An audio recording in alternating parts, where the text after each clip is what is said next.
I pledge allegiance to the flag of the United States of America and to the republic for which it stands, one nation under God, indivisible, with liberty and justice for all. Good morning and welcome to the July 29th County Commission meeting. I would remind you to silence your cell phones. The meeting documents are on the end of the counter next to Commissioner Kelly, and Robert in the front row has listening devices if you need them. Routine business. Item number 1 is consider a motion to approve the agenda. So moved. Second. Motion and a second. Any comments? All those in favor say aye. Aye. Those opposed, same sign. Motion passes unanimously. Item 2 is to approve the County Commission minutes of July 22nd, 2014. Move for approval. Second. Motion and a second. Any comments? All those in favor say aye. Aye. Those opposed, same sign. Motion passes unanimously. Item 3 are bills to be paid in the amount of $590,781.41. Pay the bills. Second. I have a motion and a second. Comments? No comments. Lots of Highway Department bills in there. So, I have a motion and a second. All those in favor say aye. Aye. Those opposed, same sign. Motion passes unanimously. There are no reports today. Item 5 is personnel actions. A is consider a motion to approve the routine personnel actions. Make that motion. Second. Any questions for Carrie? Seeing none, all those in favor say aye. Aye. Those opposed, same sign. Motion passes unanimously. There are no application for abatements today. Item 7, notices and requests. A notice from Wild Prairie Winery of intent to conduct a fundraising raffle at their annual Fall Festival of Arts benefiting the Edith Sanford Breast Foundation on September 12th and 13th has been received. There are no planning and zoning notices, and there are no petition for compromise of lien. The next item is an opportunity for public comment. This is the time when anybody can speak about something that is not on the agenda. And if you would just identify yourself for the record. Good morning, Doug Barthel, Sioux Falls Police Chief. Just wanted to give a brief update on the Van Epps Park issue and some of the concerns with that and answer any questions that you might have. First off, just as a little history, if you think back a year ago, the park was virtually unused and frankly underutilized. Our officers have dealt with transients and drinking issues for years. It's not a new issue, but frankly what has occurred is we've had issues along the bike trail, the River Greenway, downtown. They would sit on the planters, the library. We basically pushed them out of those areas, and they've all started to congregate at Van Epps Park. Beginning of this summer, the park has always been one that allowed alcohol consumption, beer and wine, and that word got out earlier this year, and so there was a core group of people that we dealt with, and some of those also came from the Pettigrew Heights area, that began to congregate there because they knew they could then drink alcohol there. It really wasn't a huge issue for us at that time. There were maybe 2 to 3 picnic tables full of people that were fairly well behaved and would sit and drink their alcohol and socialize throughout the day. As the summer progressed, then the word got out, and actually in talking with a lot of them, they had no idea that they could drink alcohol there. So it's now starting to become a social gathering place for many more people. And it's quite obvious from news reports dealing with the public, other comments that we've heard, that people don't want them congregating. They're doing this sort of things they are. We're not out to try and solve homeless or alcohol issues or all that. We know that we can't do that with the magic wand and just by taking care of problems at that park, but as I said, it's quite obvious that people don't want the issues at that park. And I know some of the county employees have had issues with parking in the lot, which is just adjacent to that. As you are probably aware, the city has agreed to purchase the fence to put up on the north side, which actually I believe they're going to be digging the post holes today, and hopefully it'll be completed by tomorrow. It's going to be a 6-foot vinyl coated black chain link type fence. Again, that won't totally solve the problems, but hopefully it'll at least keep the intoxicated folks from wandering into your parking lot. Long term, again, we don't have the magic wand, but we do believe that alcohol is a central theme in causing a lot of the issues that are going on there. So we do have some plans in place to gain park board approval, which will occur in August, and then present that to the city council to ban alcohol at that park. Currently, there's 10 parks in the city that ban alcohol. We also, if we rewind a couple of years, we had a lot of issues at Tower Park, which is up on North Main Avenue. A lot of complaints from that neighborhood. We pushed them out of there. Our concerns are if we simply ban it at Van Epps Park, all they're going to do is move back to that park. So that's why we've included that in that proposal as well. That ban, though, wouldn't go into effect until at the earliest October 3rd. So we're basically doing that for next year. I do think that banning alcohol there is going to solve a lot of the issues. And if you just think back to last week when there was a day where it rained most of the day, if you drove by that park, there were very few people that were hanging out there. Now, I don't think they stopped drinking. There's obviously some that are homeless that are still going to probably drink in public, but I think there's a large portion of those folks, and I know there are several in there that do have homes or apartments, and so they obviously went somewhere else to drink on that day. They aren't out in the winter time either, so as I said, we're not going to solve the issue, but I think we're probably going to relocate some of that. A lot of the problems are occurring from people that weren't part of that initial core group to begin with, and so if we can frankly get them to go back to where they used to go to drink, which I think is probably in a lot of their homes and in other areas, that will hopefully solve some of these problems. We do know that we aren't going to eliminate it, and the concern is where are they going to go next. But if you, again, go back a year ago, the areas where they weren't near as big a concern as they are here. This is obviously a big issue with the citizens and the city. It's been on the news pretty much every day of the week for the last week and a half. So we're giving it a lot of effort. We've put a ton of resources into it with our officers, and we're going to continue to do that. We still want to keep people safe, and we'll address the issues as they come. But Dave Fifley is here with the city attorney's office in case there's questions about the whole legality process with the alcohol ban. But other than that, I'd be happy to answer any questions you might have. Any questions? Commissioner Benega? I don't have a question. I just have a comment. I do appreciate, and I think that county employees appreciate the fact that the city moved very swiftly in getting this project at least fenced so they can at least protect their personal property and their cars and feel safe. And your response for government speed was great, so we wanted to let you know that. Well, thank you. Any other? Commissioner Kelly?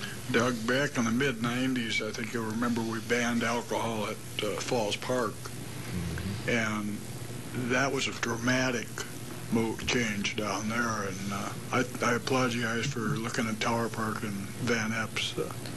Yeah, we did a similar thing at Heritage Park, which is at 6th and Weber. We had basically the same problem that we have here today, and now there's playground equipment there, and people go and use that with their families and kids. So, again, I know we're just relocating some of the issues, but it's quite obvious that having large groups and alcohol at this park is not a good combination. Yeah.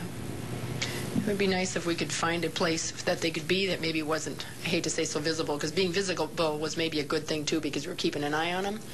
But you're right, they're going to relocate. I don't want them down on the bike trails. Yeah, I don't want them in somebody's back alley. We do hear a lot of great comments now about people on the bike trails and the River Greenway, how we've cleaned that up and moved some of those folks on. But yeah, I don't have the perfect solution, but it's nowhere to the point where it's beyond control and where we don't have a handle on it. But I think it's good that we're being proactive and stay in front of it. Yeah. Any other comments, Commissioner Barr? Well, I guess I would concur on the thanks for the fence. That's very appreciated. I would say that it seems like it'd be nice if we could be more nimble about changing the rules on the park.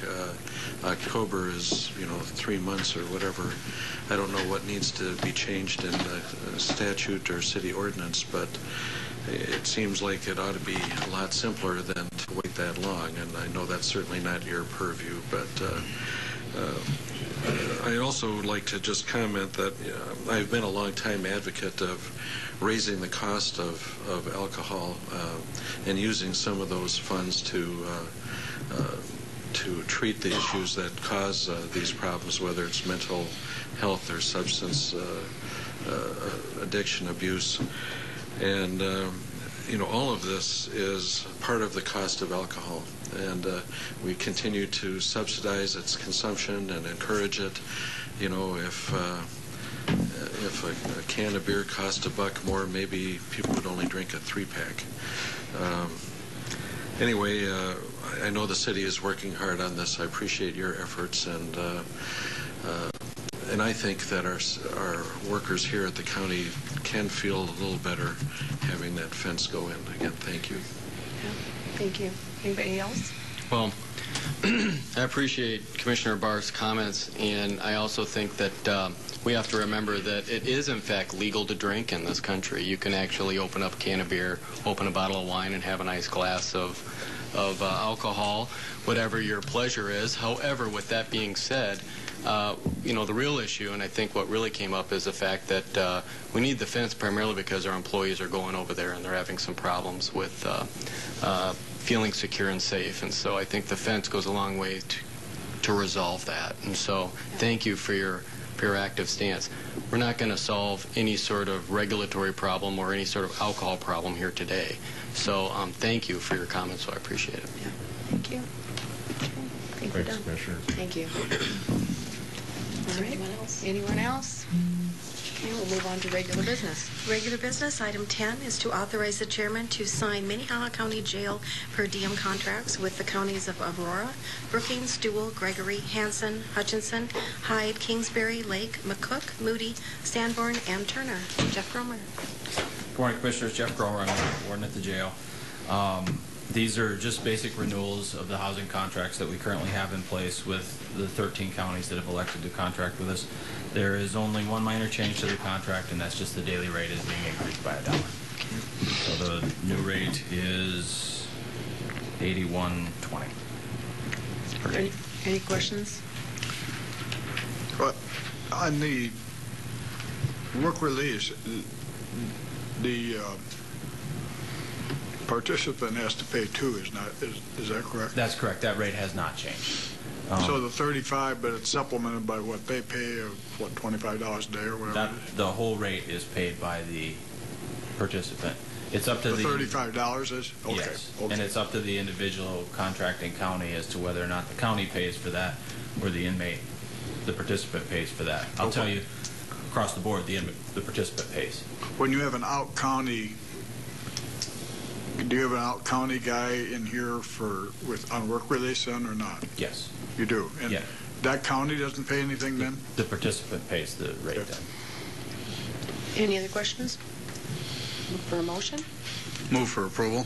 Second. I have a motion and a second to authorize the county to sign the per diem for the jail contracts. All those in favor say aye. Aye. Those opposed, same sign. Motion passes unanimously. Item 11 is to authorize the chairman to sign guaranteed jail bed per diem contract between Minnehaha and Lincoln County. Jeff Gromer. Same general renewal of the contract. Lincoln County has a slightly different arrangement than the other contracted counties. Lincoln County is guaranteed at a minimum 12 beds. For that guarantee, they pay on a quarterly basis as opposed to a daily bed rate. So the daily bed rate is slightly reduced, but we do have the quarterly payment. Again, the increase was simply $1 per day, which changes obviously the quarterly payment as well as the daily rate for any inmates over the 12. Any questions on this contract? Commissioner? I don't have any questions. I just would reiterate the fact that these will all be reviewed in the process of putting together financial interest, if you will, in whatever happens with expanding facilities that we're talking about having to do. So these are only a one-year contract, and by that time we'll have all of those solutions put in place, but there will be one specific committee that will address the financial portion of this discussion. So, and we have multiple different contracts and rates depending on the agencies that we're holding inmates for. Any other questions? Look for a motion. So moved. Second. A motion and a second to approve the per diem with Lincoln County. All those in favor say aye. Aye. Those opposed, same sign. Motion passes unanimously. Thank you. Item 12 is a briefing on the activities and events of the 75th Annual Sioux Empire Fair at the W.H. Lyon Fairgrounds. Scott Wick. Good morning, Scott Wick, Sioux Empire Fair. Would like to start off, and on behalf of the board, myself, and the staff, thank you for your continued investment in the fairgrounds and support. Just want to touch on a quick event we had 2 weeks ago. We had almost 1,000 teams of the National Team Penners Association in the expo building, and the improvements and the investment in the air circulation system and the lights and the doors were duly noted. And those folks travel all over the country, and to get that good PR from them will hopefully bring in more events. So we thank you for that. 75th Annual Sioux Empire Fair kicks off Friday, August 1st. We have some activities in the morning that start off with ribbon cuttings at 11, 11:15, and 11:30, where we will celebrate the 75th anniversary, some improvements to Pioneer Lane, and then we'll have the Pipestone Discovery Barn will be the last ribbon cutting. So you're all invited to that. I dropped off passes and VIP parking passes in the office earlier. There's also schedules in there that I dropped off this morning. Our small schedule that's all folded up is not done being printed yet. We have a lot of great activities going on to celebrate the 75th. Friday night we have anniversary cake that starts at 6 o'clock for the first 2,000 people. Friday night is free admission. We do have Johnny Home Band is in the beer garden that night. All the food vendors will be up and running, and all the rides will be up and running Friday night. And then, as you'll see in the schedule, from Saturday on is just jam-packed with things to do. The weather forecast was good. We're looking at mild temperatures and hopefully dry, so we're looking for a good 75th anniversary fair. Any questions? Commissioner Barth? Well, I think you might be wrong about the weather. I think it's not going to be good. I think it's going to be great. And, all right. I like that better. I think I plan to be there every day. I'll probably only make it 9 out of 10. But I'm honored to be wearing a shirt from this year's fair right now, and I might even be down there later today looking at stuff. What's the status of our new Pipestone building? They're still banging on it, I see. They say it will be done, and Sylvia, I do believe that with Sylvia in charge of that, it's going to happen. Yeah, they're working 24/7. She's had a tool belt on, spent some weekends working on it. They're painting it. Merle and Roy came out and paved, so it will be ready to go. There might be some things drying close to 5 o'clock, little noise in the background during the ribbon cutting, but it'll be ready. Yep. We're going to have a lot of exciting things out at that barn. So. Yeah, all kinds of demonstrations. There'll be the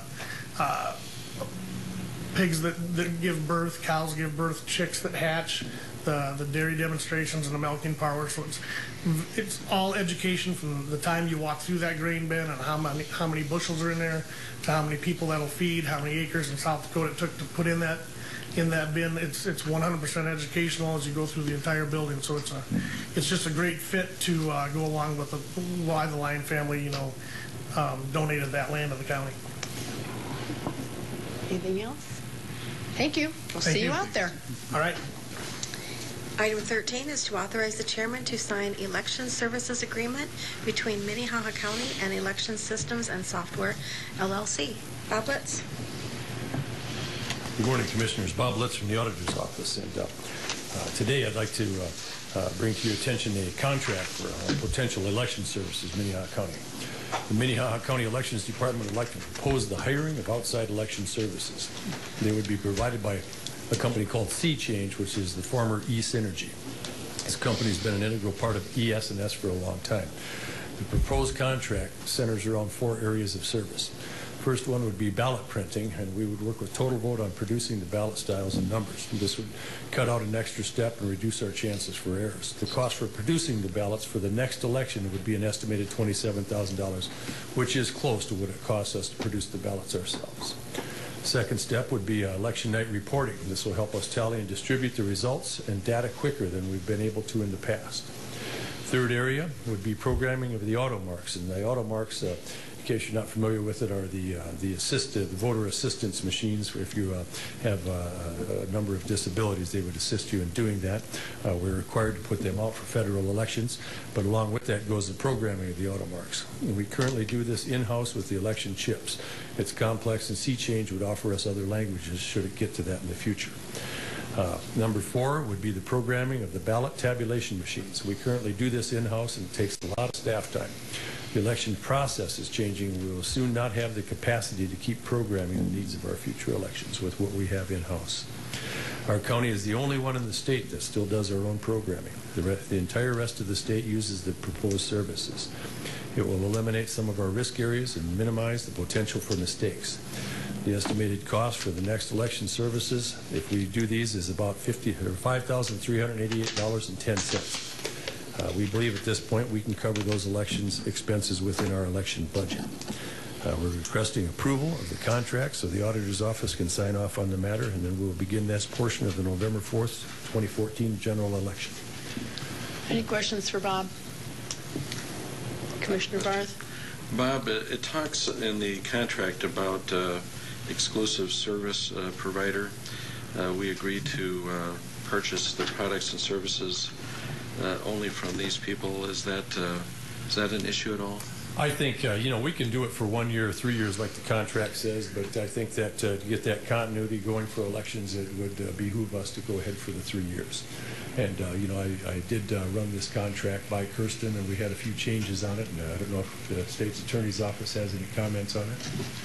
Well, I'll note, too, that the 3-year requirement is just to guarantee the prices that are within. It's not technically a breach if you don't use them for 3 years, but to get the best rate, it is a 3-year commitment as it reads right now. That certainly is up to your discretion, but that's what the contract represents.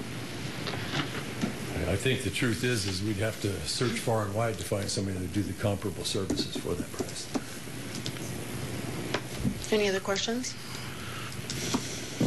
Look for a motion. Move for approval. Second. I have a motion and a second to approve the signing of the contract for elections, systems, and software. All those in favor say aye. Aye. Those opposed, same sign. Motion passes unanimously. Thanks, Bob. Thank you, Commissioners. Item 14 is briefing on repair activities on county highway systems following the state disaster declaration. DJ Boothie. Morning, Commissioners. DJ Boothie, Highway Superintendent. The Highway Department has been working with the South Dakota Department of Transportation and FEMA and Lynn's office in response to the flooding that we had in June and the subsequent disaster declaration by Governor Dugard. And I'm told by Lynn that last night the presidential declaration was finalized, so we'll be moving forward with that one also. There's 2 different declarations, the state and the federal.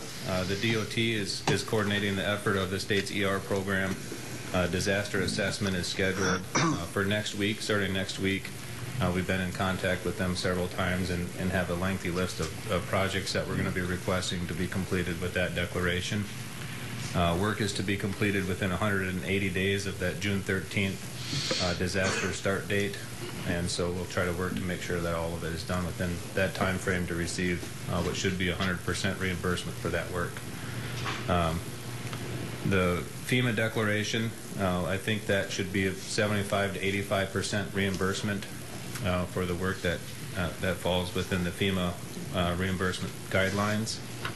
We'll be scheduling a kickoff meeting with Lynn in the next couple of weeks to get that ball rolling. And the projects, we have a lot of projects that will qualify for the reimbursement, but for the most part, Lynn will be coordinating, it sounds like, with FEMA to make sure that the reimbursements occur as they should. The Highway Department itself, our staff did a lot of work up front in order to make sure that all of our roads remained or were open shortly after the flooding happened in June, and they did a great job working on a number of closures that happened over the first couple nights. We still have one bridge that's on a township road that is closed. That roadway is closed by the township. The bridge is closed by us, and there's probably $50,000 worth of work that needs to be done on the bridge before that is opened back up. We're currently negotiating with an engineering consultant to help put together some some plans and some specifications and some construction admin services for a professional engineering contract to help with the disaster response. And we are hopefully today sending out requests for quotations for the first contract that would be contracted with a contractor to actually redo the grading on La Mesa that we had finished right before the flooding happened. A lot of the stuff that we had done as our own crews got washed out with those events. And so the idea is that we'll hire a contractor, have that contractor replace what we had done, and then our crews will go in there and complete the paving. School is approaching very quickly. I think 3 weeks from yesterday, if I'm not mistaken, it's the first day of school, and so we're going to be in there at the 11th hour paving, but right now our schedule shows us to actually get it done right before school gets started. Do you guys have any questions right now? If not, I think Lynn might have a couple of things that he wants to add, or if there's any questions about the highway department stuff, I can answer them now. Commissioner Barth? DJ, I don't know if it's better to ask you or Lynn, but some of the FEMA money depends on projects being completed within a certain time limit, like 6 months. Correct. And we do have limits on our construction season in South Dakota. Do you see any of that, our projects that we're going to have to do, as being impacted by that time constraint? We are going to have to complete some of our projects very quickly before the completion date. The completion date falls in December, so that's difficult. I don't know if FEMA has any provisions for winter completion dates to go continue into the spring, but we're going to try to get ours done prior to. We don't have a lot of work that's going to be really limited too much by cold weather. We can pour concrete if we need to in the cold weather. We don't have a lot of asphalt work, for example, that needs to be done on the FEMA projects, and so we won't be limited there. Great. Okay. Any other questions for DJ? Okay. Let's look for Lynn. Commissioners, Lindy Young, Emergency Management. I didn't have anything written up for you, obviously, because we didn't know when the presidential process was going to come through. We were notified a couple different ways late last night and everything. But as DJ indicates, we'll be working with not only the county and the documentation process, but also the townships. We've gotten several calls from them over the last couple days. And from the time the disaster declaration signed by the president and until things get going, there's about a 48-hour window where FEMA has an opportunity to move into the city, and then over the next couple of weeks, they'll be doing some of the other work. And it's not just Minnehaha County, but it's I think 11 counties and in and across the state of South Dakota. So we'll be working with those townships and other communities to move through the process over here in the next couple of months. So be willing to ask and answer any questions. Commissioner Peckus? Well, once again, you guys have already been working on this and championing this for the last month. FEMA's just now getting around to rolling around to getting the ball rolling. Once again, it just goes to say that your best response is your local response. So thank you for all the work that you're doing, and it's good to see the federal government finally playing catch up. Any other comments? Okay, thanks, Lynn. Thank you, Commissioner.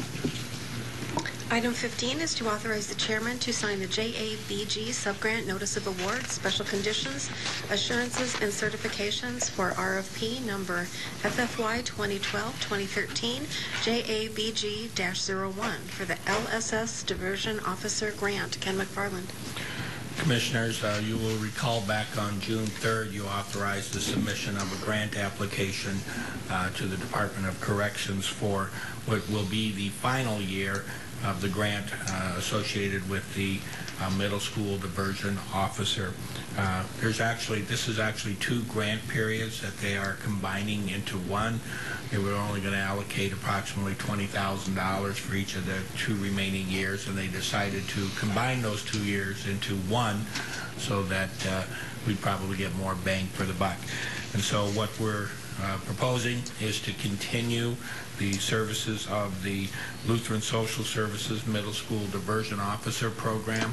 It'll likely be restructured a little bit because of the reduced number of hours, but we think that this is probably the best expenditure of those grant dollars.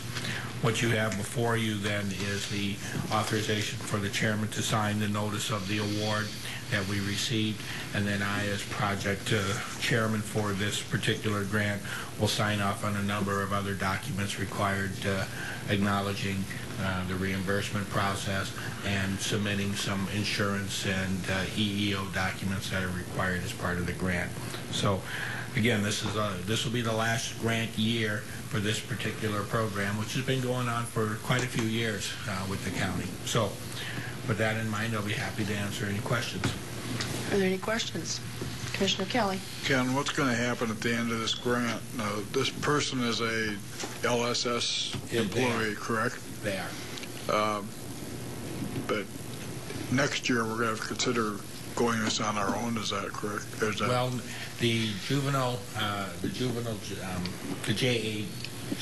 JDAI committee this is a topic of conversation that they will have to have as far as, does this make sense to continue this program under some other capacity? So those are still decisions that have not yet been made in that, but we were committed to at least providing and accessing this final year of those grant dollars. So that's still a question that we need to resolve within the committee structure. Are they going to be able to provide any empirical evidence of how this program has succeed or what it's done? Yeah, and that's part, one of the requirements of the grant is quarterly reporting that has to go to DOC regarding, the numbers of kids, the recidivism rate, and those documents have been... Do you see that at the JDAI level? Okay. Yeah.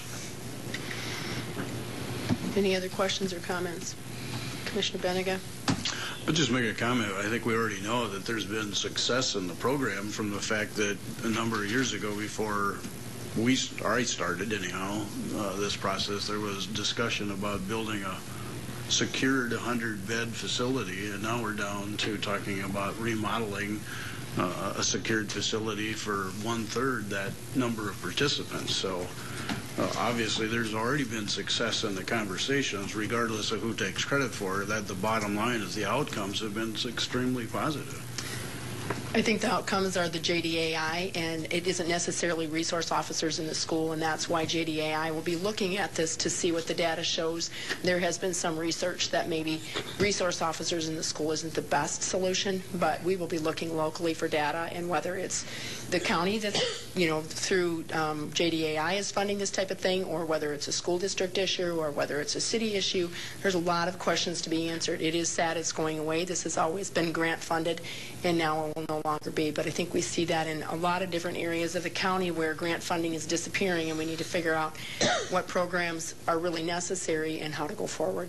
And that's how we've been successful at JDAI right now. A lot of the programs that we've started off as grant programs, and we've been able, because of our reduction in numbers that we've seen in secure detention, to roll those in to our existing funds ballot or our existing resources that we have, and just simply reallocating them from secure side to some of the alternatives that we've developed.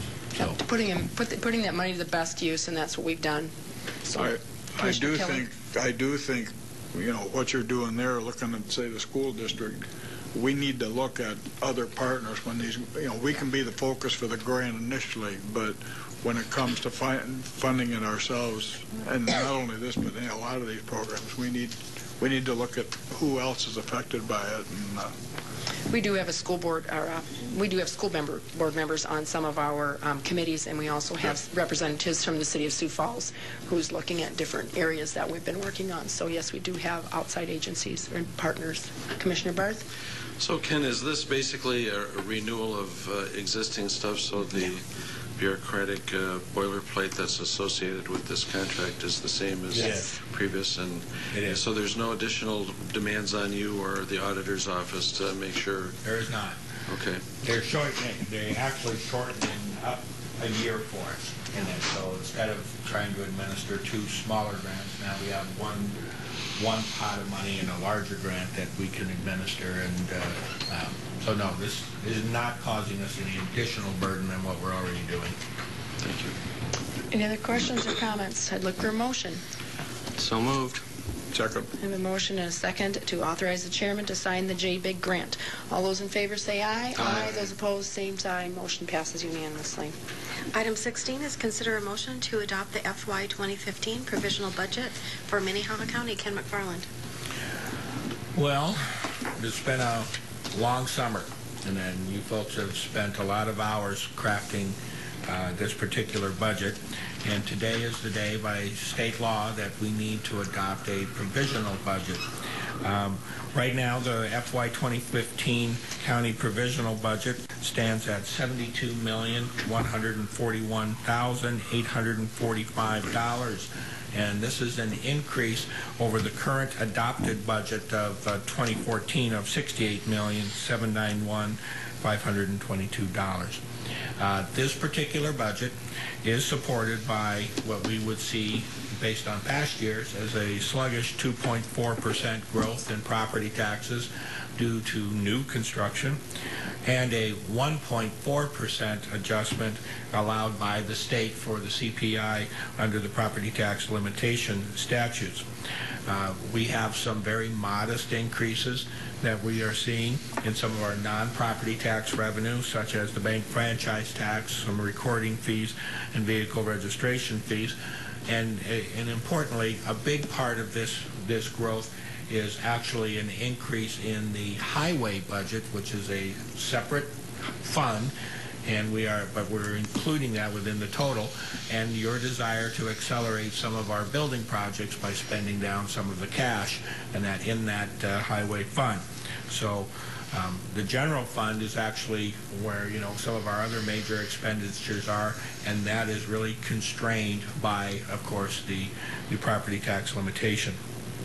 This particular budget includes one new court records officer position in the jail, and that, as you are well aware of, because of the property tax limitation, you were unable to fund the request for new positions that you saw coming from the Sheriff's Department, the State's Attorney, the Public Defender, the Public Advocate, even the Highway Department, Equalization, Planning and Zoning, etc.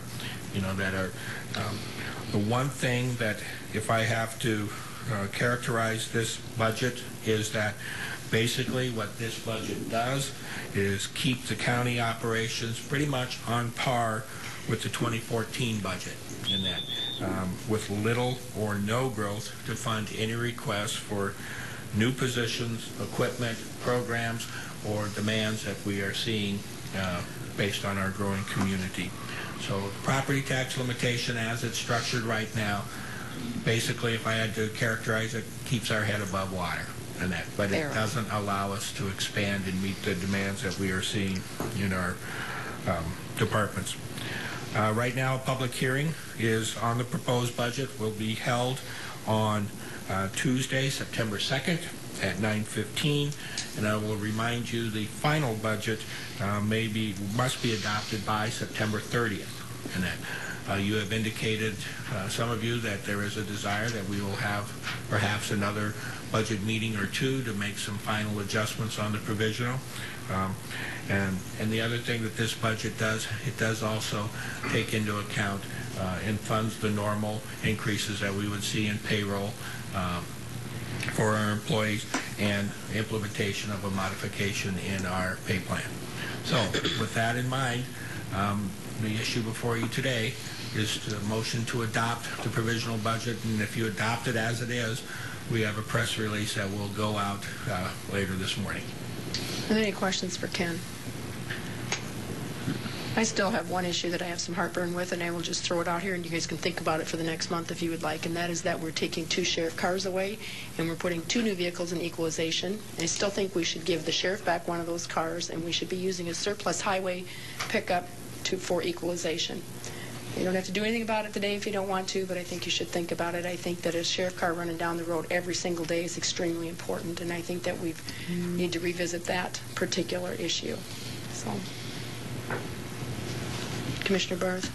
Well, I find that an interesting comment, and I'm not in total disagreement. But I would say that my fellow commissioners have worked very hard on this budget, and in fact, what we are doing, though, whether it's not it may not be clear to our citizens, but in effect, our services to the citizens are being reduced. We have chosen not to opt out for operations purposes. As Ken has pointed out, that the purpose of the opt-out truly was for major projects and not for hand-to-mouth operations. But services are being reduced, and it's an incremental thing that may not affect you as you stand in the treasurer's line today, but it may affect you as you await an attorney while you're currently locked up in jail. It may affect you when you're waiting for planning and zoning to assess your complaint about a neighbor. It may affect you when you attempt to vote and find some changes have gone on. It may affect you when you ask for a reassessment of your property valuation. It may affect you when you wait for a sheriff's deputy to respond to your 911 call. But for the vast majority of people, they won't see it at all. But there is, in effect, an incremental reduction in services to the people of our county because our current funding formula, as you have stated correctly, Commissioner Heiberger, it's not that we're not collecting enough taxes, but the county is not getting enough of a share of those taxes. Other bodies in the state who are running surpluses are able to beat their chests and claim that their budget process is superior.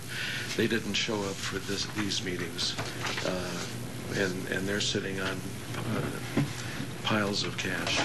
Anyway, I could go on, but let's raise the tax on alcohol soon. I'm just going to reiterate kind of what Jeff said, and that is, and I don't think we need to raise the alcohol tax if we just redistribute the amount of taxes that are already collected in the state of South Dakota. There's plenty of taxes collected to make counties run efficiently. It's a distribution problem, and I don't think anybody is brave enough to tackle this, and that's a problem. Any other comments? Well, I believe also on that subject you're talking that the city, one of their resolutions to the legislature is going to be to oppose any change in distribution. Am I correct on that, Ken?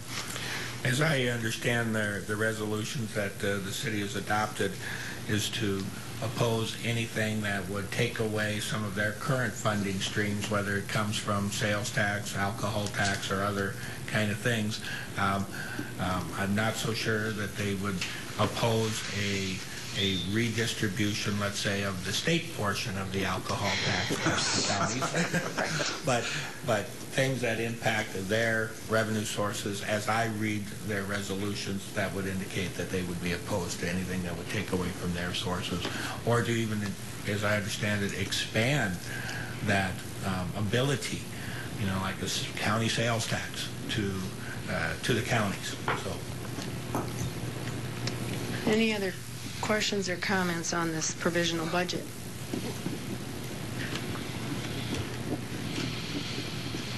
I just want to, a lot of people don't see this, Annette, but I'm at all the hearings that I do, and you folks put in a lot of work on this budget, not only when you're sitting here at the table, but I know the work that you put in at home when you're reviewing this, and you are coming to these hearings pretty well prepared to make decisions, and you know that because it's evident that you've read it and that while you've been at home. So you made some tough decisions this year, and again, people should know the amount of work that you actually put into this effort. So you're saying we don't just pass it and read it later? Correct. Commissioner Peckus? This commission doesn't have fear about raising property taxes. We've done it before, but when you look at the business case that was presented this year by our department heads, they made a very compelling business case. But in this particular instance, we were able to shift a lot of the funds around to go ahead and actually have a budget that we could all agree upon. And so it's going to be a challenge next year. It's always a challenge moving forward. One item of concern that I had is I was just driving down Minnesota Avenue and I saw the old land title building at 22nd and Minnesota Avenue was finally occupied. It was moved off the tax rolls. A nice $1 million plus building moved off the tax rolls, bought by Sanford. They moved in their marketing department. And so, you know, as vast tracts of Sioux Falls moves off the tax rolls, it's going to be more and more for a struggle for Minnehaha County to make up that cost. And that's a real issue. I'm going to talk about it a little bit in our next Unless the legislature gets brave and solves the county's funding problems, we will have to continue to opt out on property taxes, which is hurting individual people who can hardly afford to pay for their property the way it is. Are we ready to adopt the budget? Provisional budget. I'll make the motion. Second. And a motion and a second to adopt the provisional budget as written. All those in favor say aye. Aye. Those opposed, same sign. Motion passes unanimously. Okay, Ken, we can go on to resolutions. Item 17, consider the following resolutions for submission to the South Dakota Association of County Commissioners for legislative action. Ken McFarland. Commissioners, as you know, the bylaws of the South Dakota Association of County Commissioners require that if you want to submit resolutions for consideration at the annual convention to be included in the legislative platform of the association, those resolutions must be forwarded to the state office not later than August 1, and that this allows plenty of time for those resolutions to be reviewed by the SDACC Resolutions Committee prior to the convention that will happen on September, I believe, 15, 16, and 17 of this year.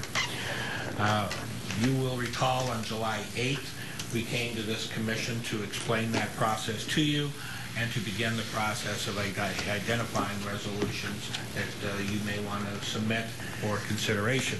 And that, based on the discussions at that meeting and the subsequent discussions I've had with some of you, we developed the following list of resolutions for you for consideration today. Now, you certainly don't have to. You may want to consider submitting all of them, some of them, or even none of them. But that's what this process is, because we need to have a formal adopted resolution before we can submit it to the SDACC. I've broken these resolutions really down into a couple different categories. The first three actually deal with ideas or difficulties, as it may be, that you've had with the property tax limitation statute as it's written. The first resolution would simply repeal the tax limit, the property tax limitation for counties, and just say it's not applicable anymore. The second one would allow for a one-time adjustment to county mill levies, and then you would jump back into the property tax limitation. I'm not sure really what impact that one would have beyond what you can already do with an opt-out. But it was one that people wanted to discuss. And then the other one was one that we had talked about last year and had tried unsuccessfully to get passed in the legislature, was to change the property tax limitation statutes from 3% or the CPI, whichever is less, to 3% the CPI, whichever is greater. And so that one is back for your consideration. Alcohol tax has also gotten some discussion, and we again brought it up today. The first resolution concerning alcohol tax was that this would provide for a 10% increase in the sales tax for alcoholic beverages, with the counties getting a portion of those revenues. The last time we took a look at that, excuse me, we had estimated, and I gave you a spreadsheet about what that potentially could raise for Minnehaha County, and based on the distribution formula that's being proposed, that could potentially raise $3.4 million for counties to be used for county budgeting purposes. And that would, like I said, that's a 10% increase on the existing sales tax on alcoholic beverages. The other one would be simply to provide for a redistribution of the current tax on alcoholic beverages that's in place. As you know, the state gets 75% of those revenues and municipalities get 25%. This resolution would say, state of South Dakota, you need to pony up half of that 75% and bring it to the counties. Presently, that would bring to the counties statewide a little over $5 million. I think about $10.6 million is collected by the state, is the state share of that tax right now.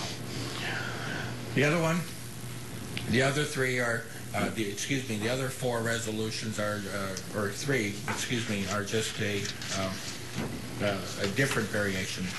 One, and we've talked about this before, is to establish responsibility for costs of prosecution and defense for persons charged with crimes in state correctional facilities. As you know, the state right now will prosecute those crimes, but when an event happens in the state pen or at another facility, it's the county that gets stuck with the cost of the legal defense for those inmates in that facility. And again, it's a situation we have absolutely no control over at all. The next one has really gotten kind of a lot of attention lately, and it's about TIFs. And that, as you know, the counties do not have a say in the approval process for a TIF. And that, yet the revenues that are the county share of revenue is used to fund those TIFs along with the city share of revenue, etc. For instance, our current TIFs that are in place right now between Brandon and Sioux Falls diverts almost $300,000 in property tax revenue from the county right now with those current TIFs. And according to the auditor's office, with some of the new TIFs that are coming online, that amount is expected to double next year. Now, as you well know, coming off of budget hearings, fresh out of budget hearings, $600,000 in extra property tax revenue would have gone a long way to helping meet some of the needs in our departments as far as new employees or new equipment, etc. And then the last one is an idea to have municipalities share and be required to, whenever they do their city sales tax portion and or gross receipts tax, we call it the bed and booze tax. Whenever they're going to do that, that they need to negotiate with the counties for a share of that revenue because of the increased activity that those things do. Now, what this resolution does is that if there's going to be an increase in that, then of the current tax, then they need to negotiate. And I know that there's some of you who were saying, no, we're not talking about if they increase it. We would like it to be a share of their existing revenues right now if they have it in place. So that's the background on these particular resolutions.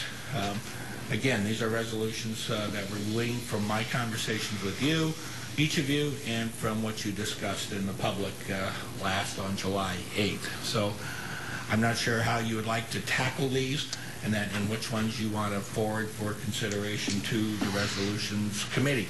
I know Commissioner Kelly is going to be sitting on that committee this year. So I'm a little bit of an ally in the committee.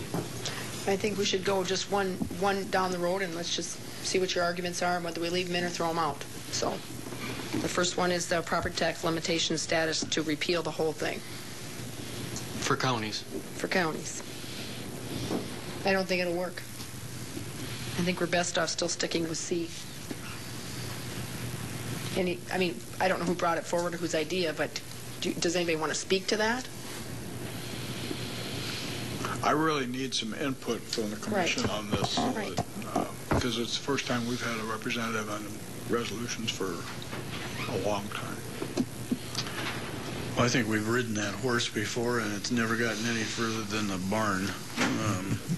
And I really don't think that it's going to do us any good to beat it again. I think we're going to have to pick and choose our resolutions pretty carefully.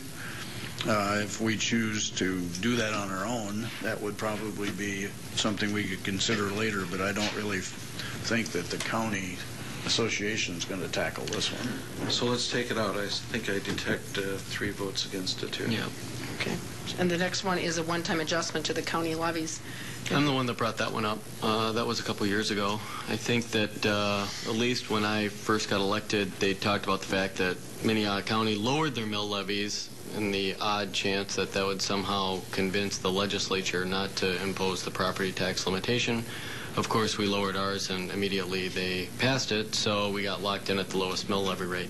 The reality is this: if you look at, for example, Pennington County, which locked in at the highest level, they have more money available to do more with a smaller population center. About 12 million. Exactly, 12 million more.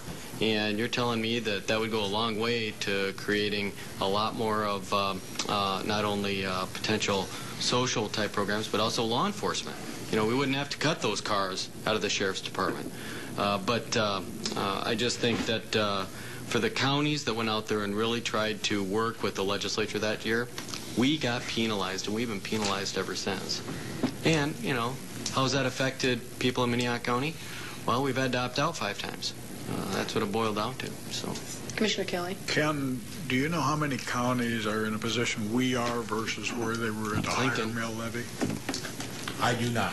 I don't have that specific information. Is it information we can get, do you think, or not? It would be difficult to, I would say it would be difficult to screw it down that specifically.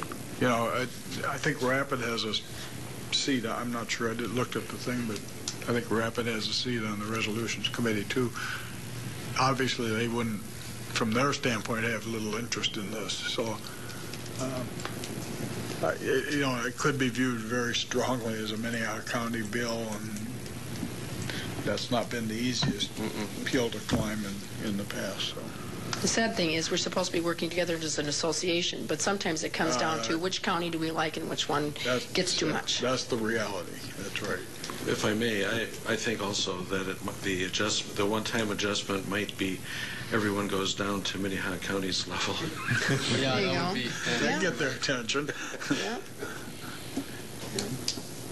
Thoughts on it? Do you want to move that one forward, or do you want to? I just thought I'd bring it up, but Yeah. I have no. I'm not sure that. Drive it. I'm not sure at this point that's doable. I may be wrong, but... I agree with Dick there. I think it might be too difficult to explain and to enact, so I think we should leave it out. Gerald?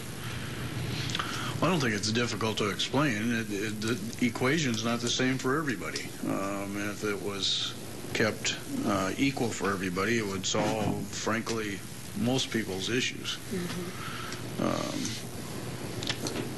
Well, and if I could, I agree with what Commissioner Benega just indicated. I think most South Dakotans would like to know that when you're going in to play, a round of cards, you're going to be playing with a full deck. But when Minnehaha County walks in, they cut the cards out of the deck and said, give yourself a fair hand. And that's not a level playing field. And I think most South Dakotans find that a little bit unfair. And also, as you move from county to county in South Dakota, not that we all run around and move all the time, but if you move from Minnehaha County to one of the higher property taxes, you're like, what happened to my property tax? I just moved in the state of South Dakota, and yet my property tax is sky high. I've heard that. What is there's a state mill or not? There's a mill levy max. There is. The counties can, and where are we at compared to what that max? You need to remember, and that as levies are being calculated, you don't get to say that's the one I want. Right. And that the mill levy calculation is just merely it's the final step in a mathematical equation that says here's how many dollars you can collect for property taxes versus your valuation. But that's a result. Mill levy. That's a result of the property tax limitation deal. Well, not really, because that's the way it's always been. I mean, the actual mill levy that's applied is strictly tied to how many property tax dollars do you need to collect. And since the property tax limitation's in place, those tax dollars are set. Here is the amount. And that's why you have restrictions and why you can't, get new taxes based on reappraisal growth and all of that stuff. And that so it's set by a finite number that you can collect, just simply divided by your valuation to get the levy it's going to require to get that. But taking out the limitation, there is a not to exceed number, right? There is, and that to get back to your question, I think the statutory limit for counties in the general fund is 12 mills, and that we're below, we're right at 3 in that. So, I mean, we got there's a lot of capacity there. I mean, if we could charge 12 mills, we would never be having any of these conversations, but that's not doable. Sorry, Commissioner Benega. You're kind of like the rest of us. You always look to the left. Oh, I'm trying to sit like this. I thought I was to the left. I'm wondering if Kyle has some information about his conversation last week about the ag values, and then if you have any clue about mill levies in the rest of the counties. Going the wrong way. Just in your office, huh? That wouldn't be any fun. Kyle Helseth, the Equalization Office. After the meeting last week with agricultural, it looks like Minnehaha County's finally met its maximum value for ag properties. Good news, bad news. The other news is that they want to go to productivity. There's a strong push within the legislature to go to an actual productivity valuation. We're ahead of the curve on that in that we have pictometry in place and a lot of things going on. The mill levies around the state, having worked with the Department of Revenue, it's like somebody took a shotgun and shot at the state. Pennington County at that time went as high as they could go. Minnehaha County went as low as they could go. Most of the other counties just stayed where they were at. Where does Pennington County's at? Off the top of my head, I'd hate... Okay. Yeah, I'd get a few phone calls from some friends out in Pennington County saying I was wrong. Okay. They took advantage of the system at that point. And I say that with all sincerity. They even admitted that they knew what was going to happen. $1,000 worth of value in every county is so totally different as far as the taxes they pay that sometimes is very scary. And it's all dependent on the state aid formula. Minnehaha County gets approximately 44% of the taxes back, where by legislation we're supposed to get 51 to 54% of the state aid education. That's all based on how rich your county is. And Minnehaha County is the richest in the state. So they cut our state aid value, our state aid monies back. That affects our taxes more than any of the counties. But as a percentage of the income, Minnehaha County is probably one of the higher when it comes to property taxes as far as percentage of their taxes that are paid to the county, at 17%. The cities are lowest at 13%, and then the school gets the other 70%. The only reason the cities are lowest is that they have other funding mechanisms that are out there. If you just went strictly and they had to dedicate all of those monies collected to property tax, they'd probably be up close to 20%, which would put us down at the bottom again. But as far as what everybody else pays, I can find out relatively quick, but off the top of my head, boy, I can get in a lot of trouble. Too many people watch this that it's scary. Commissioner Benega. Kyle, thanks for the information, but I think if you're going to be successful in ever convincing the legislature to change the equation or change the formula, you got to give them black and white numbers. They're not going to react to anything that's fuzzy or an opinion.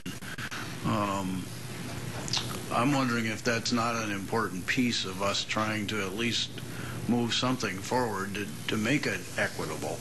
And right now, from what you've been telling us, I don't think it is equitable. It isn't. Absolutely not.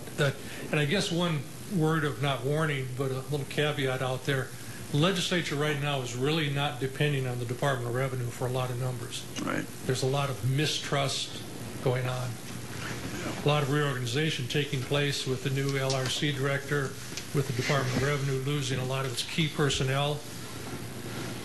That was very evident last week, Tuesday, in what they were doing. We have a good resource out there who understands a lot of the county's problems, and that's Representative Mickelson, who really does have a good handle on what's happening, so he may be a good contact person.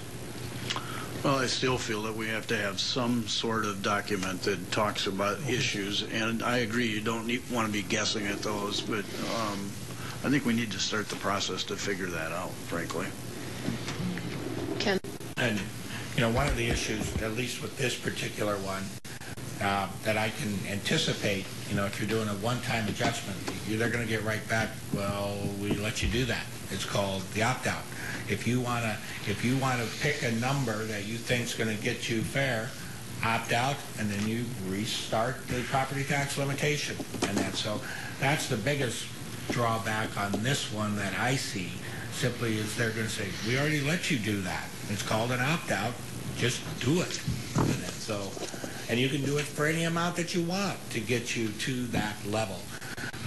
That still, again, is not a systematic approach to try to resolve some system inequities that we are positive that exist out there. And we know that.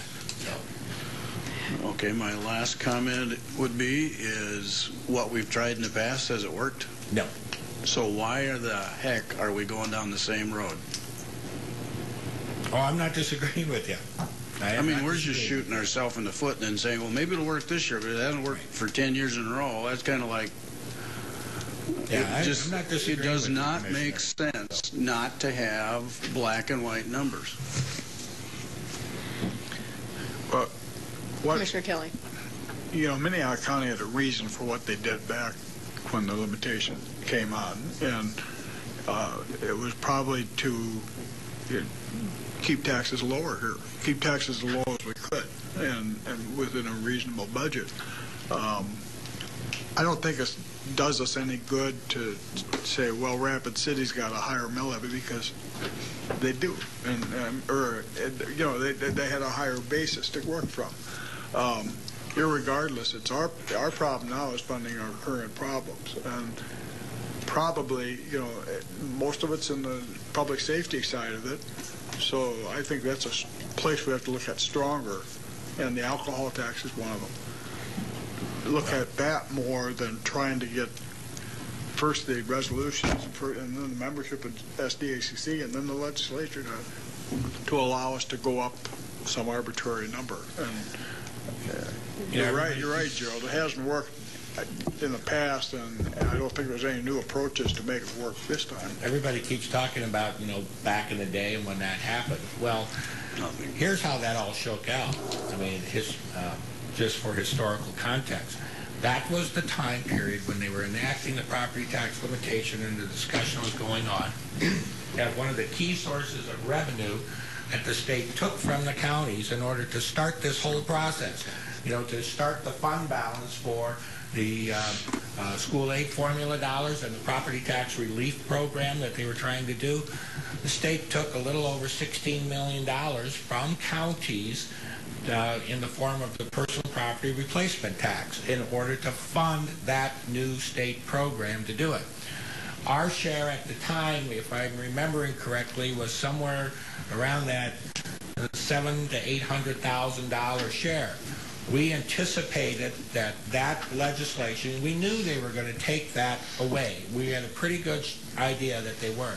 So what we did is we adjusted our budget to take that revenue out. And we built it in prior to the enactment of the limitation. A lot of counties didn't do that. And so when the legislature rolled around and they had to, to account for this loss of revenue, then they gave the counties kind of like a one-time gimme, as I recall, to put it back in their budgets. To say, all right, well, we're adjusting the limitation formula to account for this loss of revenue. That's how that started. And we opted not to put it back. We took it out prior. We saw it coming. We adjusted the budget to reflect that loss prior to the enactment of the statutes. So. Well, we're still on the property tax. I think if we're going to do a property tax one, we should maybe pick between B and C, because I don't know that it does good to hammer on two of them. I think my only thought is why we should do C is because we've already hammered on that last year. I think we got a toehold on that one, and if we continue to add more data, like Gerald suggested, I think we might get a little bit farther. We actually had sympathetic people last year in the legislature listening to us more than we ever had before. And so I kind of hate to change directions when we've already had a direction started, but I think we need to have more information, and we need to do more visits with legislators and say, this is what's going on, these are the hard and fast numbers, and this is why it is what it is. Yeah, once again, I'll go back to item B. It was my idea to begin with, but if you want to move forward with the clear message that we sent on number C, I'm happy to set B aside. One of the problems with what we took in last year was that they threw it at appropriations, which kind of indicated early on that they wanted to kill it. And you know, that's a logistics problem that's got to be solved by people in Pierre to make sure that gets into the right committee and stays out of appropriations, because I don't think it's really their venue, but that's up to the president and the speaker. I think we can move on. It's obvious that not everybody agrees on that one, but I still think that if we're going to have any success in the future, and this isn't just a next year's problem, this is a problem forever. Mm-hmm. So I think we have to look at the scope of our thinking in this process, but I think we need the information on the mill levies. We can put it on hold for a while and then go to C and see if that's acceptable. But again, you're going to have black and white numbers. You're not going to get by with the fuzzy what-ifs. All right, D and E, one is an increase and one is a redistribution. So I think we can probably talk about them together. What are the merits of one or the other, redistribution or an increase in this alcohol beverage taxes? Who brought in the redistribution idea? Yes. Huh? I think you did. I did? Yes.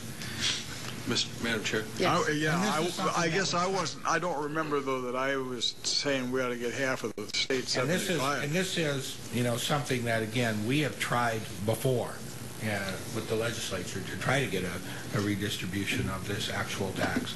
So, like I said, I mean, this is estimated, this alcohol tax statewide brings in approximately $10.9 million to the state, and that our share, if we would split it by half, would generate approximately $5 million to be split amongst counties statewide. Madam Chair, I remember distinctly when this was brought up, and it was our fellow counties that killed it off. Specifically, I remember being on a conference call where Commissioner Ralph Kraft of Bennett County, whose claim to fame is, of course, contemplating bankruptcy, he said that this was not fair because the plan, as we envisioned it, would only give Bennett County $30,000, whereas Minnehaha County would get $600,000. And so I think it's a fine idea. On the other hand, I think that the two together gives us a choice for the next level of discussion here when we bring it to the Resolutions Committee, when we bring it to the Committee of the Whole in their state convention. I think, okay, if you don't like this one, what about this one? And I think that's the strategy we go with. Okay. Well, any thoughts on that? The only concern I have is did I hear you say we were going to look to half of the 75, 37.5%? This is how this is resolution. But you could renegotiate that's a number that I'm concerned about, because I think you know, you'd have second floor up there just beating the dickens out of this thing. So you could come up with something different if you took it to the Resolutions Committee. Yeah, all right. But the concept of it is... That is the concept, is to take half of the state share, which would be about $5.4 million. But we got to submit these by Friday, right? Yes.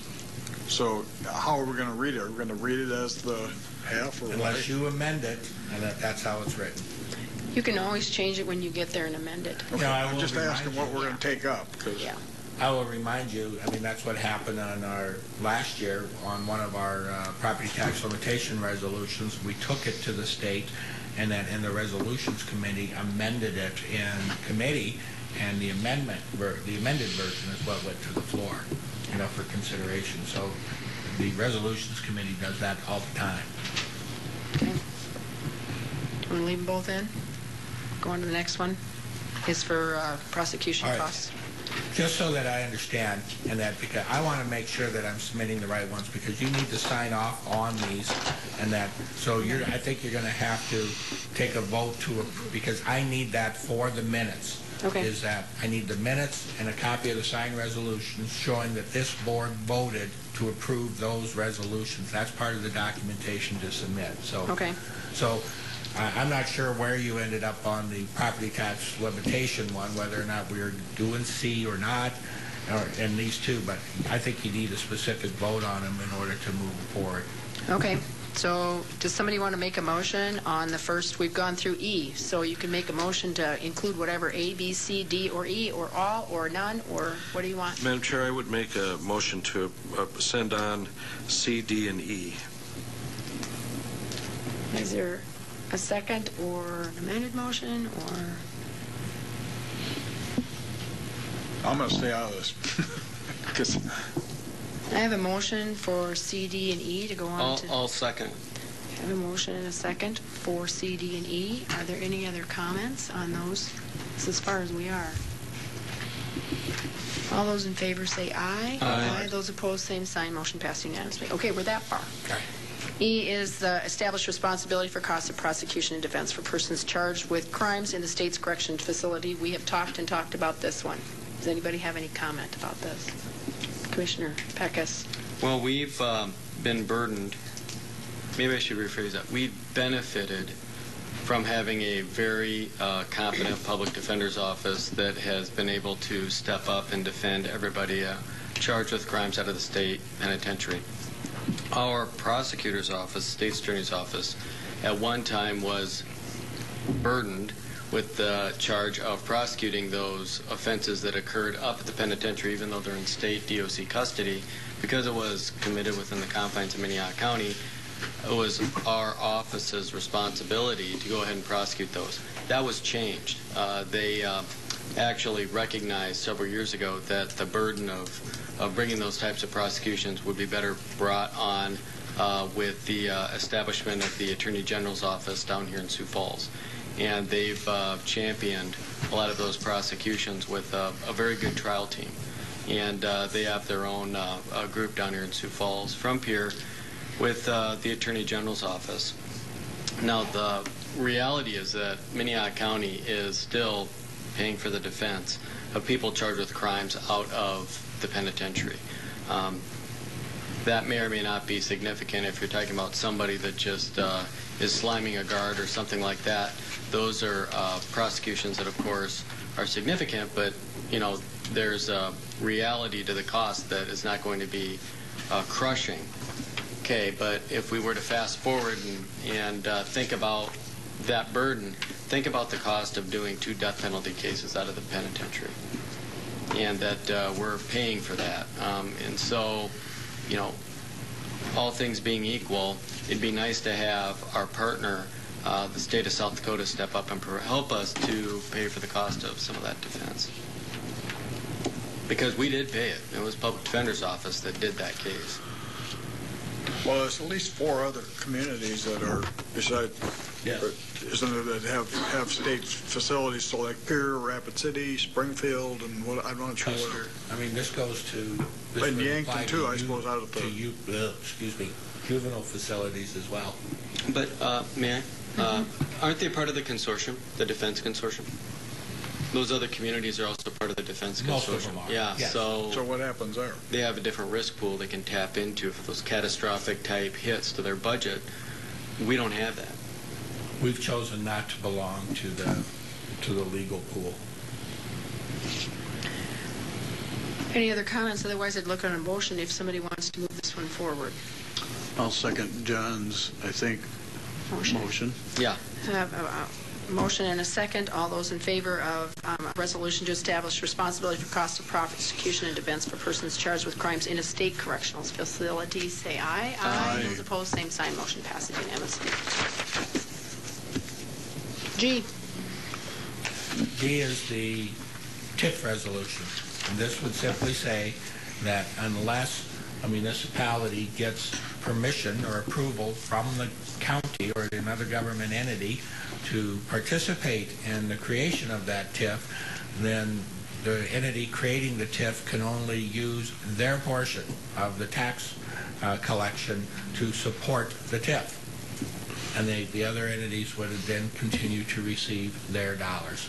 Like I said, in this particular instance, in our county, the auditor's office anticipates or calculates that it's pretty close to $300,000 right now, and that number is expected to grow almost double next year with some of the new TIFs coming online. We've also discussed this one to death. Is there any comments on this one? Here again, one of the arguments will be you'll have a lot of argument from second floor again, they because of the development side of this thing. But I think it's a good idea. No, I don't think we're opposed to TIFs. It's just that we shouldn't have to be responsible for losing our taxes unless we've approved it. We don't even get a vote at the table to say whether we can afford to have the TIF. Yeah, but remember, the original theory of TIF was that you take a property that would not otherwise be developed, and you use that TIF to do that. Unfortunately, they have expanded that into economic development now, and they're doing TIFs on areas that Sanford Complex is the best example of areas that probably would have been developed at some point anyway. But that's going to be the argument. But Rapid City's they got like 4 times the TIFs we They got have or something. quite a bit more than They've that. had a lot of them, but you've seen under the current administration that they're more aggressive on them, and at times they're very good. And if they came to the county and talked to us about it also, we might buy into it. We might say, yeah, there's no way this property would be developed if it wasn't for the TIF, and give it to them. Yep. But otherwise, I think this thing is a good compromise to help us. Is there a motion for it? There is. Got a motion? Second. A motion and a second to a resolution to allow counties to exempt county property taxes from municipal tax increment finance districts or TIFs. All those in favor say aye. Aye. Those opposed? Same sign. Okay, the last one. It's a resolution to allow counties to receive allocations from increases in municipal sales taxes.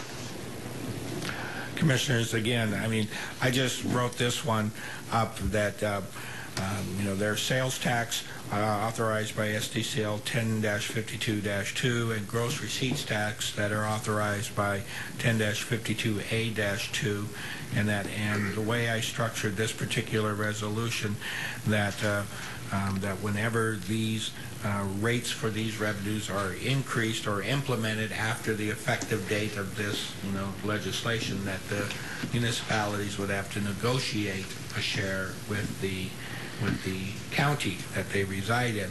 And again, I structure this as an increase or a new implementation of some of the provisions of these taxes. And that, as I understand by talking to some of you, you don't want to wait for an increase or an implementation of a tax in order to do that, you want to make a requirement to negotiate now for a share of those taxes, and that to provide services. But the resolution is structured right now as an increase or a new implementation of the tax authorized by these statutes. This was my idea, and so I'm going to talk about it. And I've said, and it wasn't my idea first, that the state is taxed enough, that there's a wrong distribution of taxes out there, and there continues to be. I don't think most municipalities, or maybe even the state government, is going to raise their tax structure anymore because they've basically signed on to no more taxes. The problem still is there's a distribution problem here.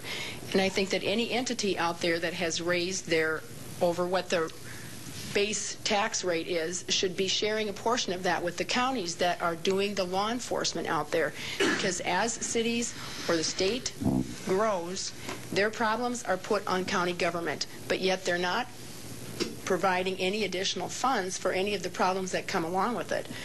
There aren't any drunks in the cornfield, and there aren't homeless issues in the cornfield.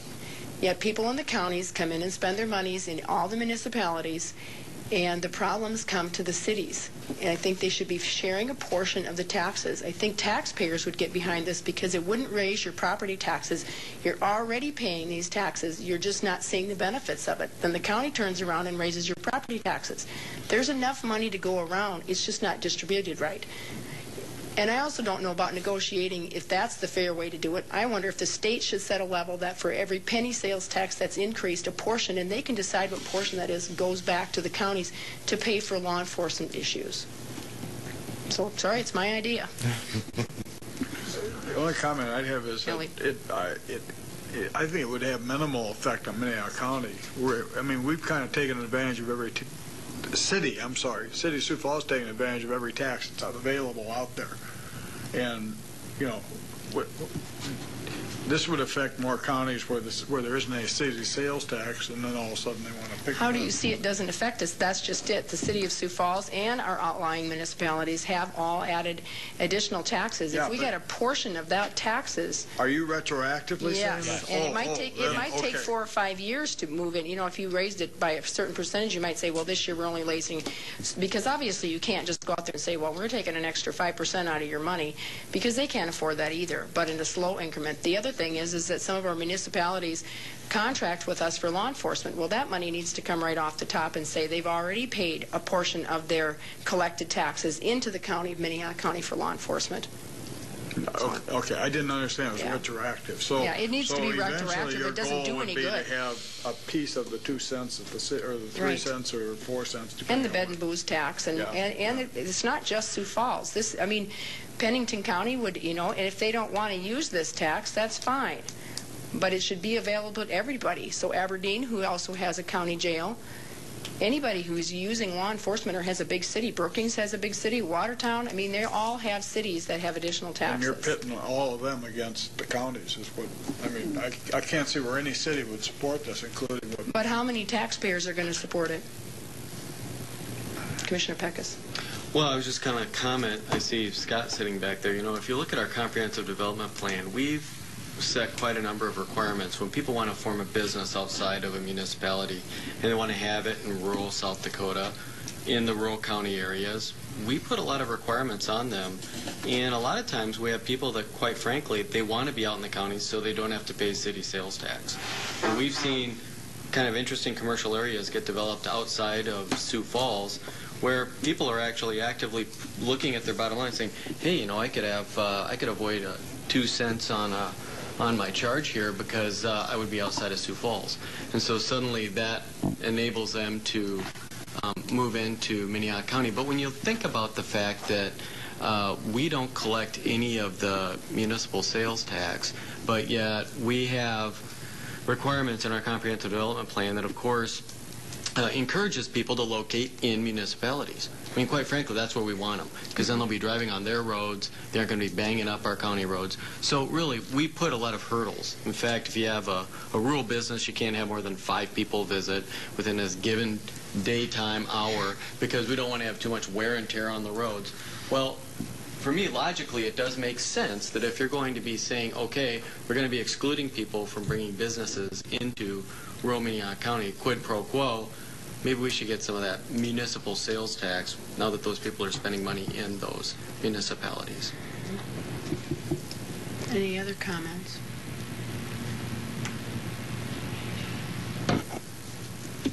Is there a motion one way or another? I'll make the motion. I have a motion. Is there a second? But you've got the gavel. I'll second. What the heck? I have a Thanks, motion Jeff. and a second. Are there any other comments? All those in favor say aye. Aye. Those opposed? Nay. 1. Motion passes 4 to 1. Okay. I'm assuming, though, I need to amend it. You need to amend it. All right. Madam Chair, if I might, Yep. I think all of these actually are just an extension of our budget discussions. Yeah, they are. Yeah. Really, we're not asking for, gay marriage or legalization of marijuana. We're just talking about finding Money. a nickel here or there. Yeah. And on that TIF issue, for example, they have put a TIF in up at the Sanford Center. Of course, they don't have any money to develop that area without that TIF. And they expect 100,000 people to show up.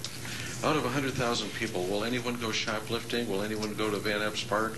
Will anyone go fighting someone from the other team after the ball game? Will anyone be in a car crash? All those costs then come to the county. 100,000 people come to Sioux Falls. They're shopping, they're buying things, they're spending money. The money is all going to the city. And when that party is over, we pick up the bodies and we put them in our jail, and we're paying for it.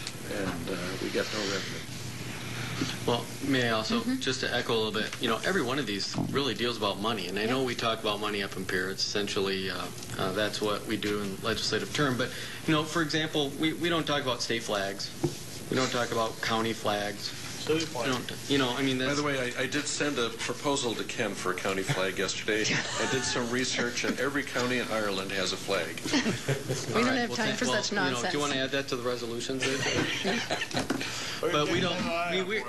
Look at these resolutions. They all revolve around money. It'd be interesting just to look at some of the proposals from our different sister governmental entities. The ones that are financially strapped probably focus on how can we raise revenue, and the ones that are actually very comfortable probably don't have to focus so much on the revenue portion. They can talk about interesting social context type issues. All right, we're done with that conversation. We're going to move on to Minnehaha County Liaison reports. Are there any reports? Commissioner Benega. No, I have a question for Ken. In the past, when these things are brought to the association, when do they approve or decline these things? Are they going to do that in the August meeting so that we have the opportunity to reconsider to do some of these things on our own? Yeah. Yeah, and we could do any of them really on our own, and that the problem is that whenever there's any lobbying to be done or anything, the association will have a hands off. The way, there's really two shots on these, and that the resolutions committee will meet in early August. 15th. Yep, early August to start the process. And they may very well at that particular date either move or recommend that they're going to table these or they amend them or whatever. The resolutions committee meets one more time, again in September. At the convention. Right at the convention, the 4th, and we have gone there before and have got them to change their mind from the August meeting to submit things or whatever. But it's really that. Then that last step in September, as they come to, they will distribute the resolutions to all the members, that morning that they have right after that meeting, that here's the ones that we're recommending and here are the recommended actions, and then they go to the floor. So for all practical purposes, we won't know what the final agenda is until the first part of October almost. Correct. Right after the convention. We will know which of these were adopted at convention. And then, but in answer to your question, yes. I mean, even between convention and the legislative session, if we identify something new or somebody wants to bring a different idea forward that they would support, we have the ability to do that, but we're on our own as far as collecting the signatures for sponsorship, testifying, lobbying, etc. So. There are 9 members on the resolution committee, according to the email I got. One of them is Dwayne Sutton, who was up there supporting the change in CPI. So, okay. Go on to liaison reports, Jeff. We had a planning commission meeting last night and passed a resolution. We had in attendance a representative from the state DOT, and we had a couple of issues on the road up by Renner Corner, and the speed of traffic up there was a consideration from the public concerned about both those zoning issues, and we passed a resolution to ask the county commission to request the DOT to do a study up there about traffic. The woman that came from the DOT last night said that they generally look at all the traffic going by and figure out what 85% of the people are driving and then set the speed limit at that. So until people slow down, they don't have to slow down. But I still think that there's a hill there, there's a curve there, there's a busy intersection. I think, Scott, do you want to... That's a resolution that comes to us, right? Yes, and then we send it on to the DOT as our request. Yes, thank you. Scott Anderson, representing the Planning Department. And Commissioner Barth's correct. We had a very good meeting last night. It involved a couple of rezoning requests that are going to be coming before you in the next couple of weeks. but it also involved Renner Sanitary Sewer District, which is basically an extension of Sioux Falls Sanitary Sewer District. So I thought it was very interesting when Commissioner Peckus talked about where we're concentrating growth. I mean, the city also has control over those sewer districts and where we can put infrastructure. But I think that it was a good conversation. Our department's going to be putting together a map which sort of is going to ask for the boundaries of where we would like this speed study to go. Then it goes to DOT.